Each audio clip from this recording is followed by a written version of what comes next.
व्हेजच काय पण नॉनव्हेज चाहत्यांनाही भुरळ पाडेल अशी आपण आज सोया चंक्सची भाजी बनवतोय।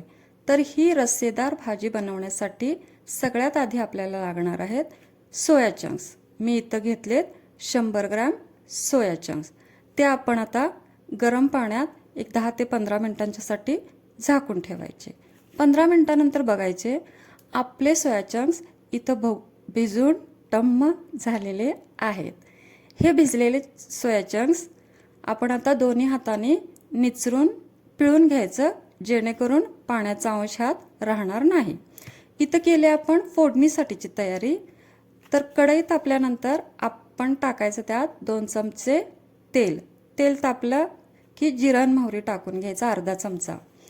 त्यानंतर टाकायचं आपण एक मोठा कांदा उभा चिरून।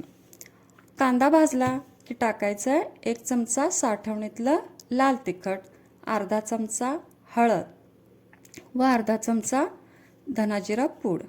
हे व्यवस्थित मिक्स करून घ्यायचं। त्यानंतर टाकायचं व्यवस्थित निचरून पिळून घेतलेले सोया चंक्स आणि हे सोया चंक्स व्यवस्थित फोडणीत परतवून घ्यायचे, जेणेकरून ह्याचे मसाले सगळीकडे व्यवस्थित लागतील। आता आपण ह्याच सोया चंक्समध्ये टाकतोय कांदा, खोबरं आणि टोमॅटोचं वाटण। हे वाटणही व्यवस्थित मिक्स करून परतून मिक्स करून घ्यायचं व्यवस्थित, जेणेकरून ह्यातले सगळे मसाले सोया चंक्स शोषून घेईल। ही हाय प्रोटीन रिच असणारी रेसिपी तुम्ही नक्की करून बघा, तुम्हाला खरंच आवडेल। ही भाजी आता इथं रस्सेदार बनण्यासाठी मी टाकणार आहे ह्यात 2 वाटी गरम पाणी, जेणेकरून आपल्याला हे भाताबरोबर खाता येईल। आता हे असंच आपण एक 7 ते 10 मिनिटांसाठी उकळी येण्यासाठी ठेवायचं।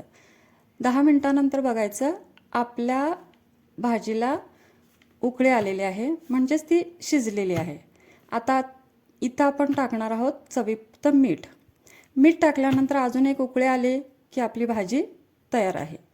तिला कोथिंबीरीने सजवून खाण्यासाठी आपण घेऊ शकतो।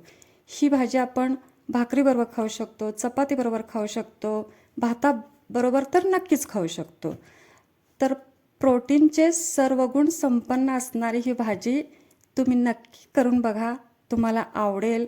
व्हिडिओ आवडला तर लाईक करा, सबस्क्राईब करा, शेअर करा। चला बाय।